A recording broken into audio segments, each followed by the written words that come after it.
Can you share what is at stake if we don't invest in and develop alternative meats to replace meat from slaughtered animals? But diving into the science, it seems to me really quite clear that the science will work, but it is going to require both science and engineering. The engineering is going to be the steeper climb. Our bodies have been programmed physiologically to crave foods that are dense in calories, high in fat, high in sugar, because for most of time, most of humanity was starving and wondering where their next meal is going to come from. And our reptilian brains have not caught up with the abundance of food. Our current food production system, in addition to being inefficient, is incredibly fragile and essentially prone to break.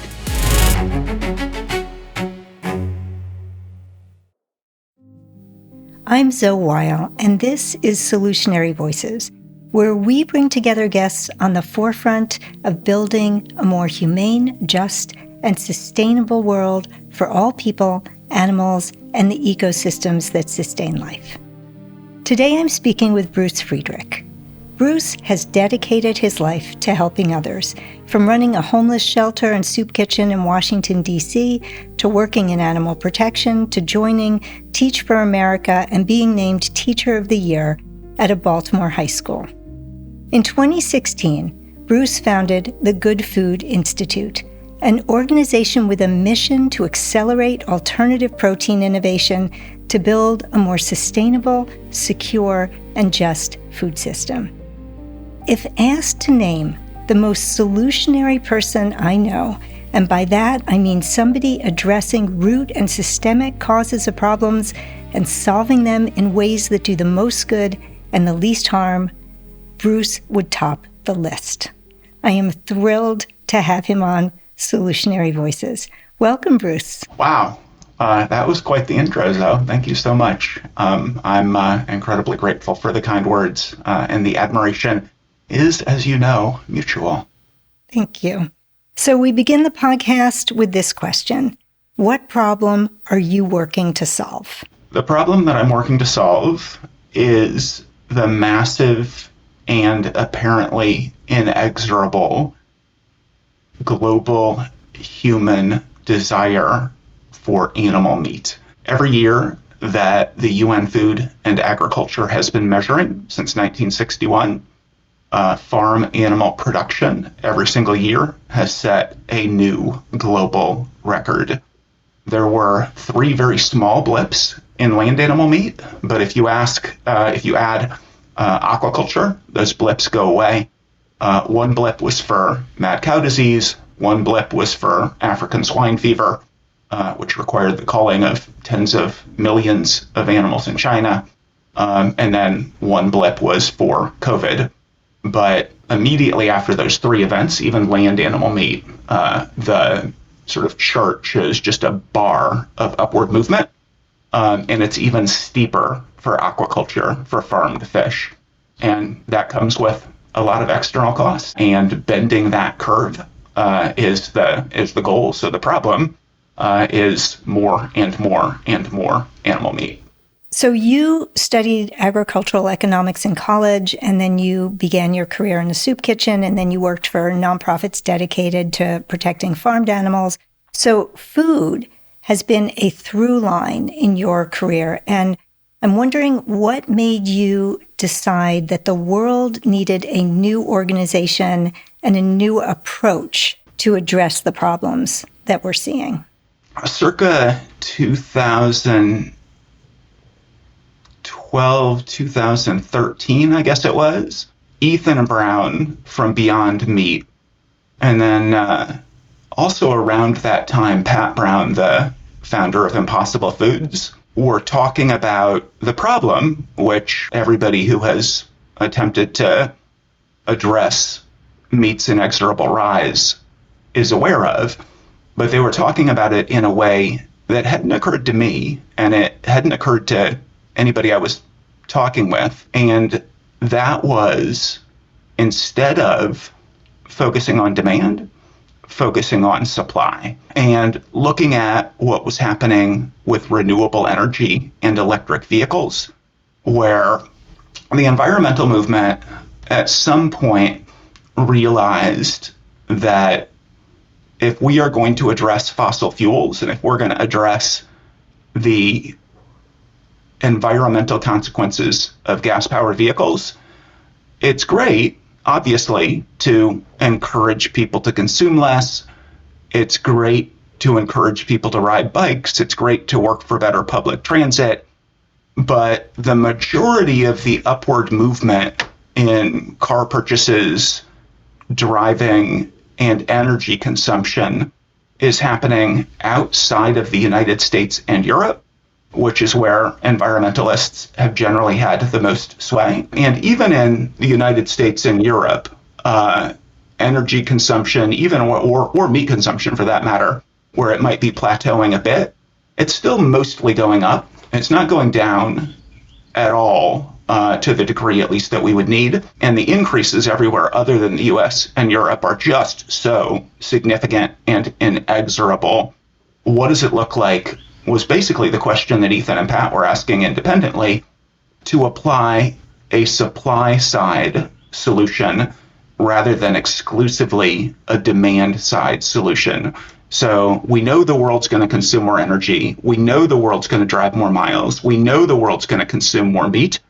Is it possible, as the climate and energy transition movement has, to figure out a way to substitute a less harmful method of supply, in this case, renewable energy and electric vehicles?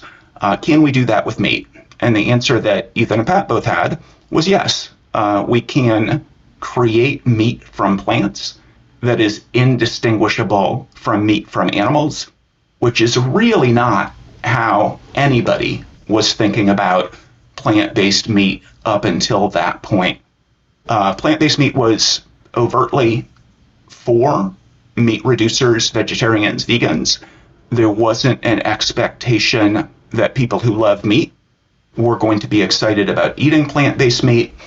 It was very explicitly a transition food. Nobody was really trying to hit price and taste parity, which is the explicit goal of renewable energy and electric vehicles, to replace like for like and to eliminate the green premium, the extra cost in either inconvenience or money for the less environmentally harmful product. So that was the brainstorm of Ethan and Pat. It seemed pretty clear to me and a group of other people who were talking about this that a nonprofit organization would be better for impact than a startup company.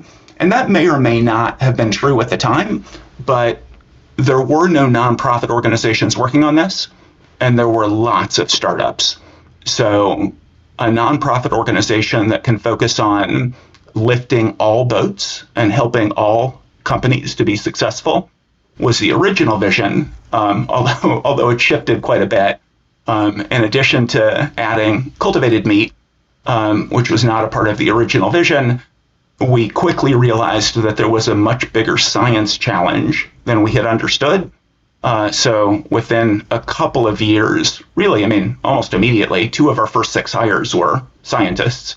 And within a couple of years, we were really, really laser focused on science and open access science, with a goal of creating plant-based meat and cultivated meat that are essentially commodity products rather than products owned by any individual company. So can you share what is at stake if we don't invest in and develop alternative meats to replace meat from slaughtered animals? So the hypothesis of the book is that for more than 50 years, the only thing the world has been doing to try to change the massive upward trajectory of meat consumption is educating people and encouraging them to change their diets. The hypothesis is that while that is useful for a lot of things, what it has not done yet, and I haven't heard any hypothesis, and I don't think there is a hypothesis that it's suddenly going to change that massive upward trajectory. So it looks like, and I haven't heard anybody contest this, there are two options. One is make meat from plants and cultivate meat directly, actual animal meat, the two things that the book is about. And the other is meat consumption continues to skyrocket. It really is. There does not appear to be a plan B. And that's a problem because the way that we produce meat now is driving up prices. It's causing hunger and malnutrition. It is environmentally, according to the UN Food and Agriculture Organization, they put together a more than 400-page report. And they said, whatever environmental issue you look at, from the smallest and most local to the largest and most global, that's their words, the way that we produce meat today is one of the top three causes. And they specifically flag deforestation, biodiversity loss, water use and pollution, air pollution, soil desertification, and climate change. The third issue that I talk about in the book is antimicrobial resistance. More than 70% of medically relevant antibiotics produced by the global pharmaceutical industry are fed to farm animals, not because they're sick, but because the drugs make them grow more quickly and allow them to live through industrial farming conditions that would otherwise skyrocket death losses. And then the fourth in the sort of category of harms to humanity is pandemic risk. So the International Livestock Research Institute and the UN Environment Program in July of 2020 put together a report called Preventing the Next Pandemic. 18 of the world's leading zoonotic disease specialists and about 35 consultants or peer reviewers, and they listed the 7 most likely causes of the next pandemic. The first one is increased meat consumption. The second one is the industrial treatment of animals, both because the animals are so genetically similar. If one gets sick, they all get sick, and also because the conditions are basically breeding grounds for disease spread. So those are the sort of harms that are in the category that charities generally work on. The focus of the book, though, is on the economic opportunity of this switch.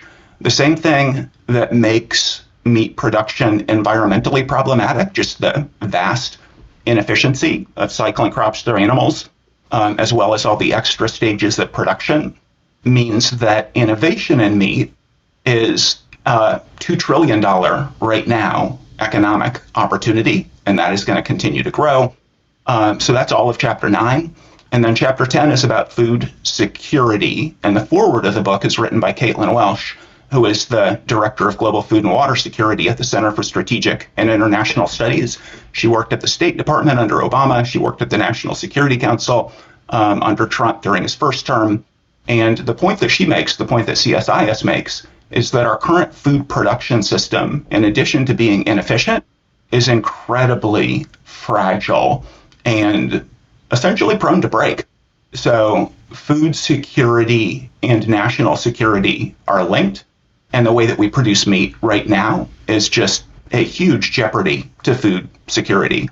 So those are all of the issues. Really, I would ask your listeners and viewers, think about what are you aware of that's focused on changing the massive upward meat trajectory. It really is educate people and this. Those are the only two things. And I'm all for continuing to educate people, but at least so far it doesn't seem like it scales. And it seems like the benefits are not even markedly changing, or at least causing meat consumption to go down, even in the areas where the most of that sort of activity is happening. I would add to that, there could be, not right now with our current political system, but there could be a policy and legislative approach. I mean, if we stopped externalizing the costs of animal agriculture, meat would be ridiculously expensive. A lot of people are working on that and support that. I have not seen anybody suggest that that has a better than 0% chance of happening anywhere in the world. So reading your book, I was alternately excited and heartened by the emergence of all these alternative meat companies. And if I'm honest, truly infuriated and dumbfounded at the blinders that we have on that maintain the animal agriculture status quo. And I remember when you founded Good Food Institute, and I optimistically believed that cultivated and plant-based meat would be well on the way to replacing meat from slaughtered animals like within a decade. And that was 10 years ago. And then when Beyond Meat and Impossible Foods, when their burgers hit the market in a big way, it just seemed inevitable to me that people would make the switch, given how hard it was to even tell the difference. I mean, I got a Beyond Burger from my mom, I don't know, maybe 6 years ago or so. She'd never had one before. She loved it. She said she could not tell the difference. As we know, that didn't happen, and Beyond is faltering. And I'm wondering why you think that didn't happen and that Beyond is not doing well economically now. I mean, I think one of the reasons is that the venture capital dried up and suddenly companies had to be a lot more frugal about how much they invested in research and development.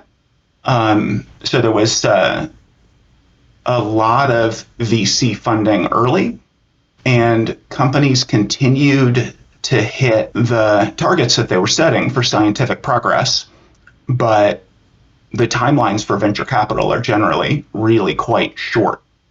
And so that was one of the, that's been one of the challenges. Another challenge on the cultivated meat side has been regulatory. I think there was significant optimism on the basis of the conversations that startup tech leads and regulatory leads were having with FDA and USDA, that process would move more quickly than it did. This is one area where the Trump administration in Trump 1 was probably more favorable than a Democratic administration would have been. One of the points I make in the book is how bipartisan alternative meats are, absolutely and completely outside the U.S., and even in the U.S., more than most things. And Trump 1 was the first funding from a government in 15 years for cultivated meat. They gave $3.55 million to UC Davis for a cultivated meat consortium, and both Sonny Perdue, Trump's USDA secretary, and Scott Gottlieb, his FDA commissioner, were very supportive. And they were supportive really from a we can't let China dominate global agriculture lens, which is something I talk about in Chapter 9 and Chapter 10, both from the vantage of economic competitiveness as well as from the vantage of food security. But the money dried up. Regulatory took longer than expected. And I do think that there was, especially on the plant-based side, less so on the cultivated side, I think there was a tremendous misunderstanding of what the assignment really was. And I talk about this in the book. So Impossible Starts, Beyond Starts, both of them are focused on the research and development that is going to be necessary to get to taste parity for the products. Then there were literally dozens of startups. Every single pitch deck for investors said, we are the next Impossible, or we are the next Beyond. Lots of venture capital funds put money into these startups, believing they were the next Impossible or the next Beyond. None of these startups had a CTO, a chief technology or chief science officer, or very few of them did. None of them had much budget for science. And all of them, as far as I'm aware, and I saw a lot of these pitch decks, all of them were saying, we're going to have a product within a year. Now, compare that to Beyond, which took, I think, 3 years and tens of millions of dollars for its first product, and Impossible. It's hard to imagine. There are not many scientists who are more impressive than Pat Brown on planet Earth. And it took him tens of millions of dollars and 5 years to develop the Impossible Burger. So it was lots of first-time founders. They didn't have a science plan. They weren't spending money on science. It was basically, they were, I say in the book, they were the next Garden Burger, not the next Impossible Burger. So there wasn't really a challenge to impossible or beyond. There wasn't this sort of iterative, competitive ecosystem, and the money was drying up. So, as I say in the book, I continue to think the prospects for both technologies. I think the science is like, we don't know for sure. Nobody's ever gotten to price and taste parity. But diving into the science, it seems to me really quite clear that the science will work, but it is going to require both science and engineering. The engineering is going to be the steeper climb. And I reflect in the book on what will be required for success. Absolutely not self-executing. The alternative to success is pretty bad. So what I suggest in the book is we need to bring the will. Clarify for the audience what exactly is plant-based meat and what exactly is cultivated meat. Yeah, plant-based meat stems from the observation that animal-based meat is made up of fat, protein, minerals, and water. That is everything that's in animal meat. Plants also have fats, protein, minerals, and water. So it is a significant scientific challenge to get plant fats and proteins to behave like animal fats and proteins. It's a significant scientific challenge to mimic the umami flavor of animal meat, but it's not an insurmountable scientific challenge. And in fact, it looks like it's probably a lot easier than many things that science has already solved, with a fraction of the resources that are going into developing new drugs or getting solar cheap and integrating the grid or many other things that are already recipients of massive amounts of resources. And it really is the case that until Beyond and Impossible came along, the idea of veggie burgers or veggie hot dogs or veggie nuggets, they really were veggie first and formed like hot dogs or burgers or nuggets, but designed to be good enough and with an expectation that you would pay a significant price premium. That's simply not going to work as a displacement for animal meat. Consumers are not going to pay more, and they're not going to sacrifice on taste. You really do need both. You need both taste and price parity. The Good Food Institute, which I, as you noted, founded just a little over 10 years ago, we're now just north of 240 full-time staff. The plurality of our team members around the world are scientists. This is a scientific challenge. How we think you create a maximally robust scientific ecosystem, which is our goal, is you get governments to fund science. This is how certainly all of the innovations of the last 70 years, this is how they happened. We know every place that we operate. So we have GFIs in India, Israel, Brazil, Asia Pacific, including Japan, Korea, Singapore, and Europe.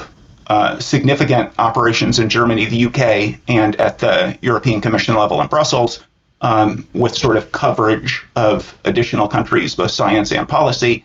And the number one goal is to help governments to understand that they should be partners with science and industry on this for economic security and food security reasons, principally, although we're obviously happy to chat about climate and biodiversity and global health and everything else. But the things that are bipartisan that everybody agrees is that government should be working on the GDP of the country and also food security. So those are really the focuses. And then cultivated meat is actual animal meat, just grown differently. So just like you can take a seed or a cutting from a plant and grow a whole plant, you can take a small amount of animal fat or animal muscle and grow more animal fat or animal muscle. And I'll say both with plant-based meat and cultivated meat, it's super easy to explain what it is. They really are very steep scientific challenges, and they are also very steep engineering challenges. So I wrote the book to basically say, this is possible, but it's not easy. And here's why the world needs to bring the will to solve these challenges. I have heard a lot of people refer to the quote unquote ick factor when hearing about bioreactors producing their food or seeing a long list of ingredients for plant-based meats.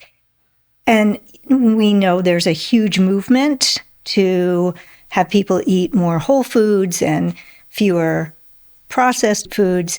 And that's a movement that I largely applaud. But I'd like it if you could tell us, what are people missing when they think that eating meat from slaughtered animals is healthier and less icky than eating plant-based or cultivated meats? Well, it's neither healthier nor less icky, so I guess that's what they're missing. I'm definitely in the both and. Like, I'm certainly not suggesting that anybody who is advocating a whole foods plant-based diet or eating a whole foods plant-based diet should change their advocacy or change what they're eating. It matters not at all to me if people are adding Beyond Burgers or Impossible Burgers or whatever to their diet. Well, I guess let me just step back a second, though, and say all of the polling ever, there has been a lot of polling about why have you not tried plant-based meat, and most people haven't, or if you tried it and stopped eating it, why did you stop eating it? So this question has been asked many, many times. And the top two reasons, literally in every single poll, are either I didn't like it and it cost too much, or the reverse of that, or I expected not to like it and it cost too much, depending on whether it was people who tried it or hadn't tried it. And in the last 3 or 4 years, the number of people pointing to the ultra processing concern has gone up, but it still hasn't surpassed price and taste. And it's people who would not have tried it anyway on the basis of price and taste who are changing their primary reason. Until we solve price and taste, the ultra processing, like, we could convince everybody that ultra processing is not an issue, and you still wouldn't see sales go up much, because price and taste are really the primary reasons still for people to not consume the plant-based products. In the book, I dive into the numbers, and the worst numbers you get if you ask the question if plant-based or cultivated meat, those are not asked at the same time. So some polls say if plant-based meat were the same price and just as delicious, would you switch? Or the question is asked about cultivated, and the numbers are generally a little better for cultivated than for plant-based, except when you call the cultivated in vitro meat or lab-grown meat and maybe include somebody in a lab coat, and then the numbers go down a little bit. But the numbers are still pretty good. When you think about 1% of the current population, 1% of current sales, meat sales, are plant-based meat. The worst numbers for plant-based and cultivated meat are still 20 times that. And our hypothesis is that even if 80% of people have the ick reaction or the it's not natural reaction, 20% is still a $40 billion industry just in the US. It's absolutely true on the cultivated meat side that because it's literally the exact same thing, but it won't have the bacterial contamination, the USDA and FDA have 100 different drugs that they allow to be at measurable levels as long as they're low enough in animal-based meat. Things like ivermectin and ractopamine and penicillin and amoxicillin. So lots of drugs in meat, very high loads of E. coli, salmonella, listeria, campylobacter. All of that goes away with cultivated meat. And then cultivated meat, they're literally building their pilot plants with glass walls, even at the same time that obviously the animal-based meat wouldn't let you in with the camera if their life depended on it. So I do think familiarity is going to do a tremendous amount of work if we can get to price and taste parity on both the plant-based side and the cultivated side. So an organization called Nectar, it's a project of food system innovations. They have been doing taste tests, sensory studies, professional sensory studies. And the 14 plant-based products that did the best, every single one of them had lower fat, lower saturated fat, no cholesterol, where meat has a lot of cholesterol, and more protein than the meat that it was replacing. So whatever you want to say about the protein obsession, all of the Impossible Burgers, the Beyond products, all of the plant-based meats that meat eaters like best, have higher protein percentages than what they are replacing. Something like the Impossible hot dog has 3 times the protein. And there has only been one randomized controlled trial of plant-based meat. And it found if people were literally eating plant-based meat 3 times a day instead of organic grass-fed animal meat, this was a Stanford Medical School study, their heart disease metrics got better and they lost weight. Dr. Chris Gardner, the guy who led the study, in the Stanford Medical School press release, his quote was something like, duh, obviously if you're taking one product that's high in saturated fat and cholesterol and has no fiber, and you're replacing it with something that's lower in saturated fat and cholesterol and has some fiber, the latter product is going to have better metrics for overall health. And that turns out to be what's true. So ultra processing as a concept is generally good shorthand for unhealthy because they tend to be really craveable products, high in fat, high in saturated fat, or high in sugar, or both. But across all of those key metrics, the plant-based products do better than what they're replacing. What's always struck me about that quote-unquote ick factor is that somehow hearing about the filth and the cruelty and the waste and the pollution and the habitat destruction and the antibiotic use and other drug use and the resistance to antibiotics and the utter calamity and suffering involved in animal agriculture doesn't seem to produce the kind of ick factor that one might expect, at least not enough to shift most people's diets. And it's as if this sort of biological imperative that it seems that most humans have to eat meat from slaughtered animals just short circuits everything else that people care about. Yeah, I mean, that's why I have the subtitle, Humanity's Favorite Food. In Chapter 5, I suggest a hypothesis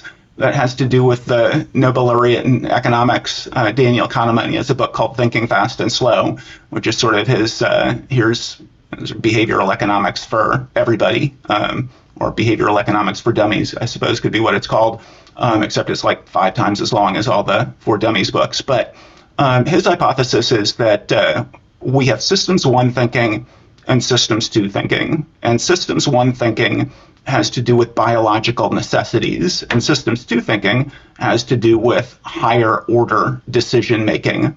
And this is why, even though everybody knows, even in the days before the weight loss drugs, people understand what's required to lose weight.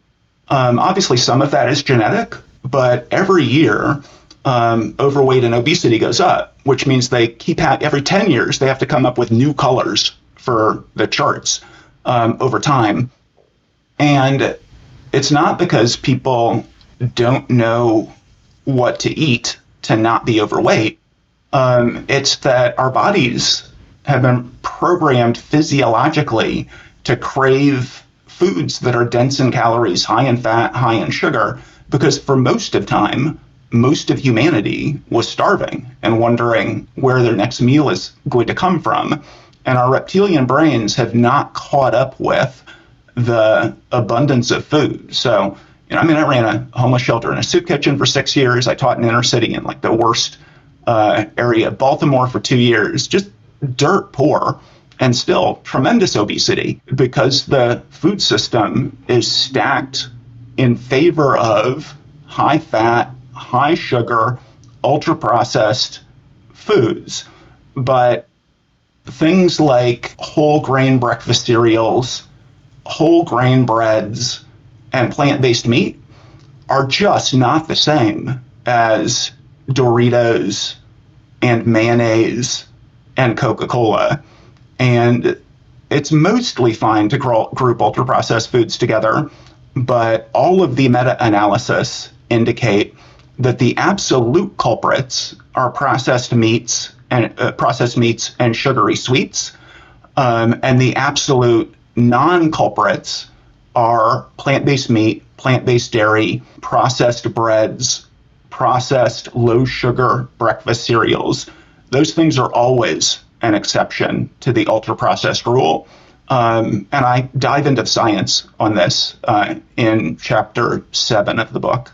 We've known each other for nearly 30 years, and both of us stopped eating meat and dairy and eggs when we learned about their impacts. And it took me probably a couple decades as working as a humane educator to realize that while many people will change their diets when they learn about how their food choices contribute to such enormous animal and human suffering and environmental devastation and antibiotic resistance and everything we've already talked about, most people don't and won't. And you wrote in your book, and this is a quote, "What I failed to grasp is that for most people, food is not an ethical decision." And you also wrote that when people are given two options of roughly equal economic value, they'll choose the one that makes the world better. That makes me wonder why most people won't even choose the Impossible Whopper over the regular Whopper at Burger King, even if they describe themselves as environmentalists or animal lovers. I just find that really hard to understand, and I'm wondering if you have come to understand that. I mean, I think two things for sure. The first one is you have to pay a price premium for it, and people are not generally willing to pay a price premium for something that they don't see as immediate benefit to them. Like that just, especially where food is concerned, is true for the vast majority of people, and probably even more true for your average fast food consumer, although I do dive into the book, into the fact that actually wealthy people also eat about the same amount of fast food as non-wealthy people, so maybe that's not true. So people who could afford to pay more are still mostly not paying more. But those people are, like, when they're thinking about paying more for food, they're thinking about fine dining. They're not thinking about Burger King. So I think that's the primary thing. And then I also think there is the familiarity element. There's some really interesting social sciences research where they find that when you tell somebody that something is better from an ethical standpoint, they assume you're giving something up. So there are a bunch of examples of this where if you label something vegetarian, it will sell less than half as much if you don't label it vegetarian, and it's the exact same thing. Or a study at Stanford with green beans, where, and immediately after I read about this study, when I would be giving talks at universities, I would say, if you had green beans in your dining hall, which label would cause you to be most likely to eat the green beans? And the options were no label at all, heart healthy, delicious and delectable, and low fat, low cal. And then I gave them a fifth option, which was, I don't care, do I want the green beans or not? I don't care what the label is. And most people said they didn't care about the label. Most other people said either heart healthy or spicy, whatever. And that's just the opposite of what's true. So, and this goes back to people care about animal welfare, they care about the environment, they care about global health. But when they're making, so when you ask them, and this is why polling is so consistently bad, when you're asked to answer a poll, you're using systems 2 thinking, like you're actually rationally thinking it through. But when you're hungry and you're in a dining hall, you're not stopping and thinking, gosh, you're not calculating. You're in your reptilian brain mode, you are eating, you're satisfying, the bottom of Maslow's hierarchy of needs. And what kicks in is, will this satisfy me?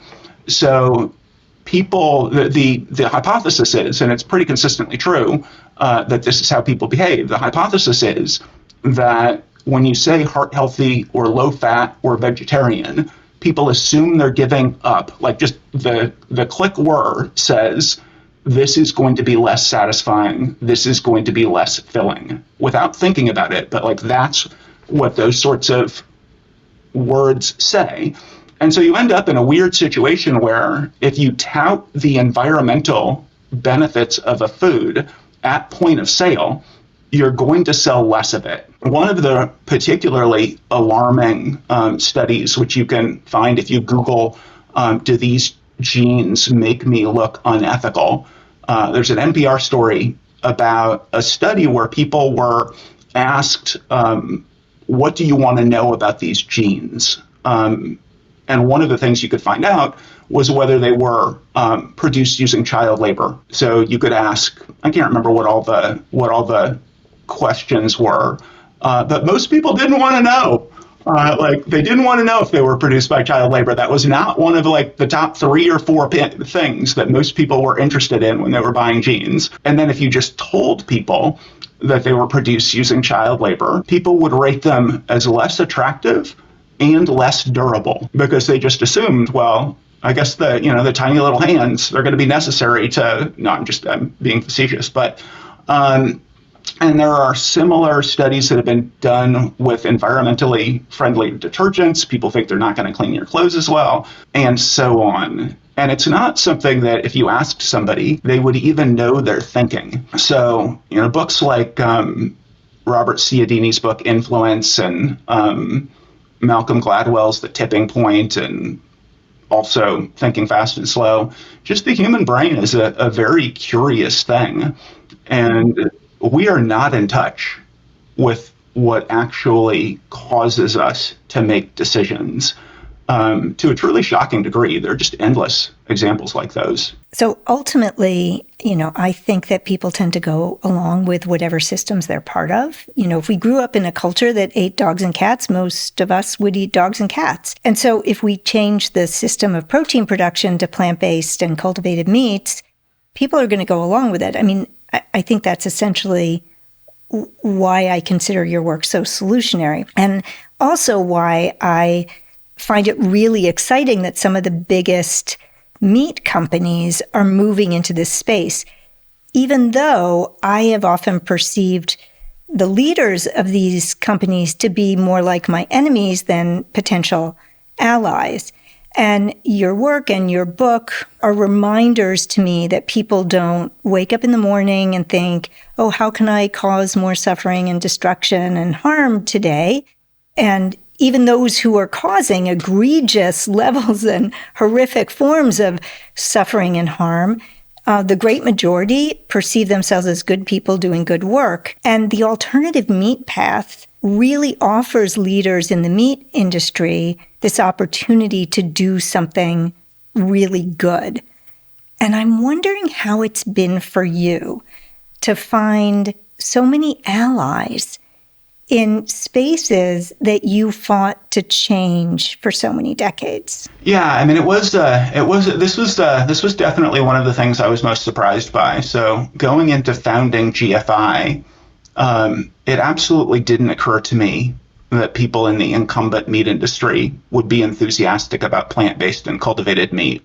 And when GFI was still just 10 full-time employees, including me, at the end of 2016, I was on a panel with the woman, Mary Kay James, who had been hired by Tyson to launch their venture capital fund. And we found ourselves agreeing on, I think, kind of everything. And then last year, toward the end of 2025, I was on a panel at George Washington University that was put together by Food Tank. It's called the First Annual Policy and Food Policy Forum or something like that. And I was on a panel with the president and CEO of the Meat Institute, and they represent, I think, 97% of beef, pork, and poultry producers. And again, completely agreeing on things. Like the first thing she said was, I think I agree with everything Bruce just said, which is no longer arresting. It was pretty surprising at the end of 2016 with Mary Kay James. And in the early days of GFI, we were very tight with the people at Tyson, especially their venture capital fund. And it's still the case that Tyson, JBS, Cargill, ADM, all of them continue to be enthusiastic about the future of plant-based and cultivated meat. And JBS is probably GFI Brazil's strongest ally in Brazil. It is why both the Bolsonaro government and the Lula government have been supportive of alternative proteins, and consequently the entire executive branch in Brazil. The science ministry, the ag ministry, the ag research group called Embrapa, the economic ministry, all of them enthusiastic about plant-based and cultivated meat. And it really is, like, if you think about it, they don't own the farms. They mostly don't own the slaughterhouses. Even where they own the slaughterhouses, you're back to the idea that if you have to grow, and like the multiplier on this is pretty arresting to people when they hear it. It takes 9 calories fed to a chicken to get 1 calorie back out. So most of your viewers and listeners are probably very concerned about food waste, and we should be concerned about food waste. Something like 25 to 30% of calories produced for food are not consumed by human beings, and that's food waste. So for 100 calories, you're essentially wasting 25 to 30 of them.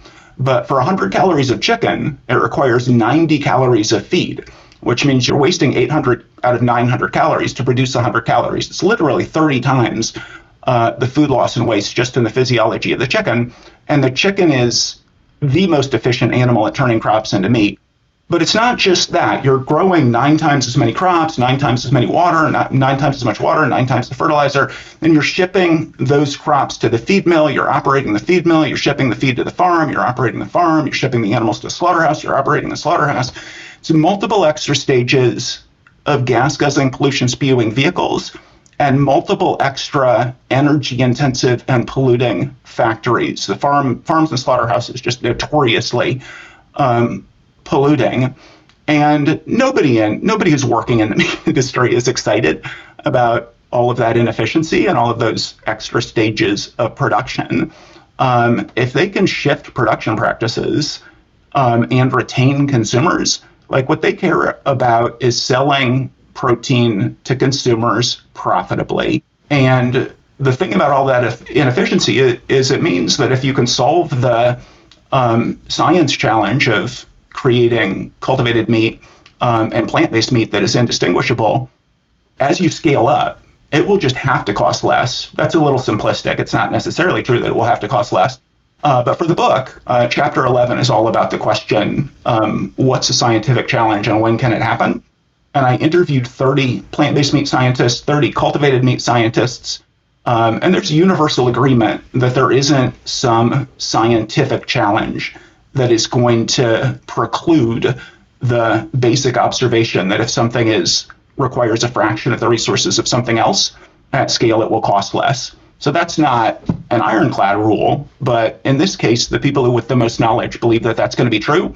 And that means we'll get to price parity, and then the price will keep going down, which is also obviously what's going to happen with solar and what's going to happen with EV batteries relative to combustion engine cars and fossil fuel energy. That's going to happen here as well. And even through the struggles for plant-based and cultivated meat recently, like if they were resistant, if they were surreptitiously antagonistic, they would have taken the multitude of recent opportunities to sort of kick alternative meats in the teeth, and none of them have done that. Like they legitimately see both. I mean, mostly they see the economic benefits and the profit possibilities, but also just nobody likes the hassles of that incredibly fragile and diffuse supply chain. So their lives get easier and better. The operational headaches as well as the PR headaches go away or way down, and there is greater profitability. So you're someone who tends to remain very level-headed and good-spirited and resolute, even in the face of challenges and setbacks. And I'm wondering, when RFK Jr. and the Trump administration flipped the food pyramid in January, making meat and dairy the primary food group, how did you react? And did you see that as a potential opportunity for alternative meats? I mean, it's definitely an alternative, a huge opportunity for Impossible and Beyond and Redefine Meat and other companies like that. They do have a higher protein content than what they're replacing. There are also some companies that are focused on creating mycoprotein. In the book, I say, most people who know what corn is, QUORN, the plant-based meat company, don't realize that it's actually not a plant-based meat company. So I fuse mycoprotein into plant-based for purposes of having a conversation. And Paul Shapiro, Better Meat Company, has a mycoprotein company, and he is focused on blending mycoprotein into industrial animal meat. And one of the there are a lot of great things about that, but one of them is the higher your mycoprotein content, in addition to massive benefits for global hunger and global health and the range of environmental issues, your fat and saturated fat levels go down, and your protein level goes up. So cultivated meat, same level of protein as animal meat, as industrial animal meat. So cultivated meat is real animal meat, but same amount of protein. Just really the difference is contamination. But plant-based meat has even higher protein percentages. And if it's mycoprotein or soy protein, it has the same level of bioavailability as well. At the end of your book, you put out a clarion call for involvement in this essential shift. And what could any listener or viewer of this podcast do to support the development and spread of alternative proteins? I think in the conclusion to the book, and I think the epigraph for the conclusion is, it's really hard to do things you're not trying to do, or it's impossible to do things you're not trying to do. And it is basically this is not self-executing. If you would like to be a part of protein transition, here are my unsolicited thoughts on how you can do that. And I think it's going to vary a lot. I mean, it will vary a lot. Based on stage of life, skill set, etc. I think my number one recommendation would be to sign up for the GFI e-newsletters and to go on to LinkedIn and sign up for GFI's LinkedIn and other all protein-focused LinkedIns to see where you can plug in. But a few ideas that I have in the book include, if you are a student, STEM is the solution, especially STEM plus AI are going to be the solution. So help us solve these problems. And one of the great things about being a student is the world's top tissue engineers, the world's top STEM scientists at universities. Part of their job, if they're at a university, is to listen to students. People like David Kaplan at Tufts, who was the chair of the biomedical engineering department at Tufts, incredibly impressive person. And Natalie Rubio comes to him and says, will you supervise my PhD thesis? I want to focus on cellular agriculture. And he says, yes. And now Tufts is among the absolute pinnacle globally on cultivated meat. And David is one of the undisputed top minds, top scientists in this area. And there are a bunch of other examples like that. So for students, focusing on STEM and not just doing like your unit of work, but recognizing the power of one person to influence everybody around them. That's really kind of the focus. The focus of that chapter is wherever you are, you can do your unit of work, which is going to be critically important, but you can also influence everybody in your sphere, which is also going to be important. So I talk about people who are at NGOs, I talk about people who are in universities, I talk about journalists, environmental scientists, global health experts. And the main thing is fill a gap. So as we've already discussed, this is going to be critical to meeting global health, hunger, and the range of environmental goals. It's incredibly neglected. So among journalists who write about environment, probably 80% of them, when they write their articles about energy transition, are very clearly supportive of energy transition. Among environmental scientists in universities, it's probably 100%. Among people who work at environmental NGOs, it's probably 100%. And there's literally nobody like that on the alt protein side yet. in most of those places. Taking your expertise and becoming an ambassador for these technologies is going to be kind of the number one thing. But I also encourage people to read the book and see where you find yourself in the conclusion that has those reflections. But also gfi.org/newsletters. So I have two more questions for you. One is, how have your religious beliefs influenced your work? My religious beliefs are kind of all-consuming in terms of driving the decisions that I've made in life. So we didn't talk this far back, but I talk in the introduction to the fact that I had a pastor, David Klump, who led my confirmation class in like 1983-ish. And this was when images coming out of Ethiopia, Eritrea, Somalia, of starving children were kind of all over the airwaves. And he was just racked by the suffering of, now it's 700 million people, according to the latest UN Food and Agriculture Organization report, 700 million people who are in nutritional deficit, not taking in enough calories to sustain basic life functioning. And he really impressed upon us that the one time in the Gospels that Jesus talks about what salvation looks like, it has nothing to do with what we say we believe. It has everything to do with whether we cast our lot for what Jesus calls the least of these. And he identifies people who are hungry. When I was hungry, did you feed me? When I was homeless, did you give me housing? When I was naked and in prison, did you clothe and visit me? So that's Matthew 25. And he said, you are all here in Norman, Oklahoma, not having to worry about where your next meal is basically an accident of birth. And what it means to be a Christian today is that you cast your lot with the least of these, and you could all do a lot worse than focusing on eliminating hunger and malnutrition. And really that became the guiding thing in my life from that point on.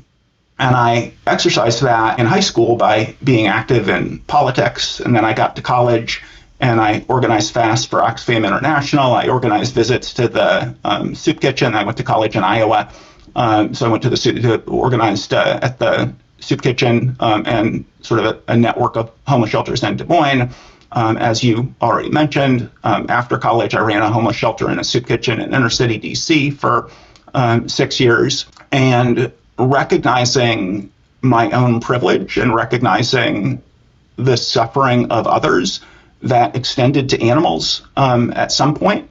But I guess sometime circa 1995, I think I read Christianity and the Rights of Animals by Andrew Lindsay, and suddenly my entire world, I grew up in Oklahoma and Minnesota. The idea of farm animal suffering was not a thing. But yeah, everything I do and kind of my whole being is I converted to Catholicism. The shelter and soup kitchen that I ran for 6 years was a Catholic worker, so I was going to Mass a couple times a week for those 6 years, and that has really continued to be a motivating factor for me. But I'm not evangelical at all. Most people who have even known me for many years were surprised to read in the book that this is critical for me. Not the people I'm closest to, but an awful lot of people I've known for a long time, not as well, were surprised. So I was happy with that. I'm not trying to be evangelical, but it is the motivating factor in my life. So at the beginning of the book, you made the point that you were not going to be telling people what to eat. But I can't help but hope that people will listen to this podcast and they'll read your book and they'll choose to eat more plant-based proteins right now and significantly limit or stop eating conventional meat. To me, your legacy will be to have greatly diminished the suffering of people and animals and the destruction of ecosystems. And I really want people not to wait until the societal systems change, but rather speed that process along in every way possible, which includes changing their own diet. So that's one of my hopes, even though you don't tell people that you're there to tell them what to eat, which leads me to my last question, which is, what would you like your epitaph to be? I'm sure this isn't, it would probably take a lot more time for me to figure this out, but first thing that popped in mind was he tried.